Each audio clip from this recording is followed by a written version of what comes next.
Coming to you live from the last place in America you want to get arrested. It's the elected Maricopa County Sheriff, Joe Arpaio. Great American. Hey, Sheriff Joe, how are you? Good. Hear a lot of cowboy music. Yeah, that's because it's the good, the bad, and the ugly. You're the big cheese down there, so we figured this was the appropriate intro music for you. Okay.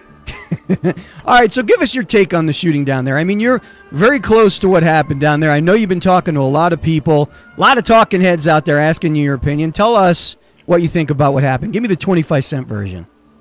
Well, this is, we all know it's a sad tragedy occurred down there. I guess people are saying this guy's mentally unbalanced, but we'll have to let it go through the criminal justice system to see what happens.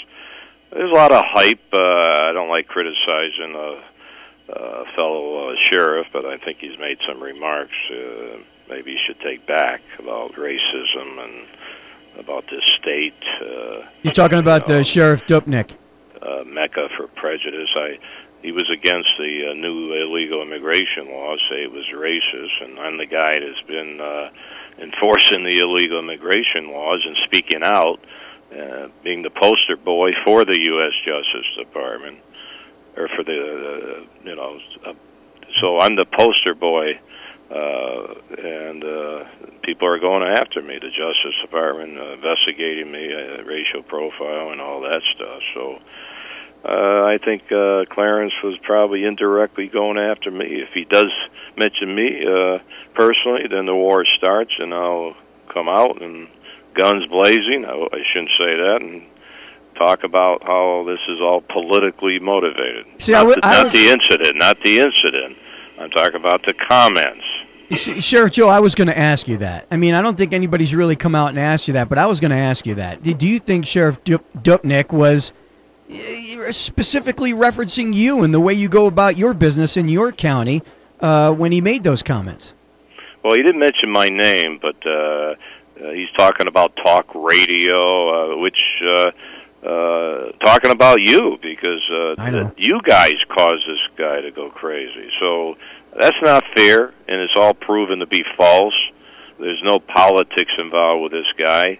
So everything he said standing next to the FBI director should have been talking about the facts of the case itself and not get into all this hype in that forum. So I disagree with that, and I have to respond. People call me, and I'm responding. Do you think that Dupnik should be more collegial? He should have your back, and he should, be more of allied with you as a fellow sheriff? It would be better if he did that?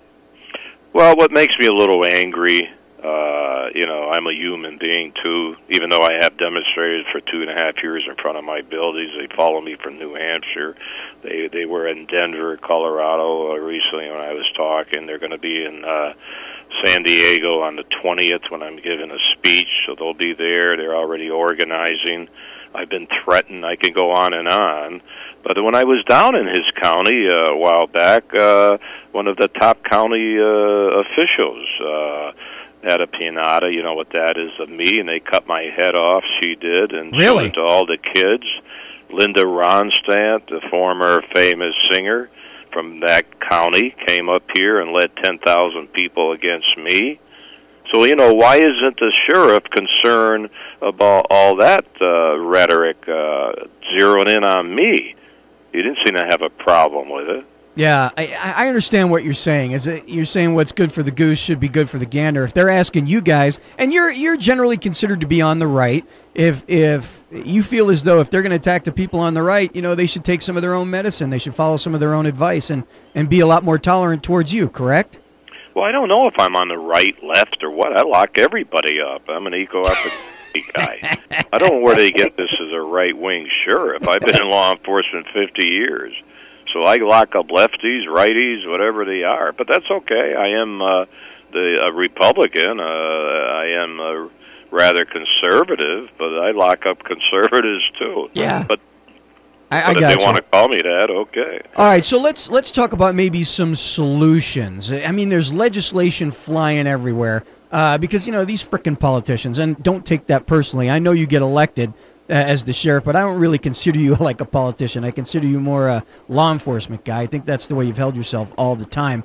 So, but these legislators, you know, they're passing laws left and right, proposing laws left and right to somehow deal or respond to this tragedy. What do you think is the right approach? I mean, is it less guns? Is it less bullets? Is it smaller clips? I mean, what's the answer? Is there an answer?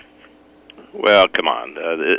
Unfortunately, this has happened in the past. We have these mass murders, and that's sad, but let's not blame the gun. Come on. You can get guns illegally anywhere in the country, including where they have tough gun laws, allegedly in New York and so on. So let's blame the person who uses the weapon, whether it's a knife, a gun, or whatever. So everybody's going to zero in on gun control. Those that don't like the laws want to now take this as an issue, get rid of guns. So, you know, so that's sad that they use this as to further their own agenda. There are politicians on both sides of this gun argument. There always have been, but there are a couple of them are starting to come out right there in your own backyard. Congressman Trent Franks, a Republican in Arizona, he said Wednesday that he wished there had been one more gun there that day in the hands of a responsible person. That's all I have to say about that. So what's your comment on that? Well, maybe he's got a point. Yeah.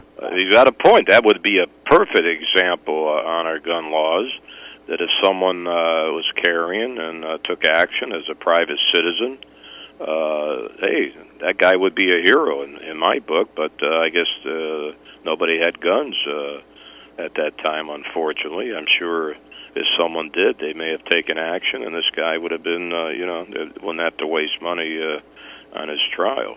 Is there, oh, God, Joe.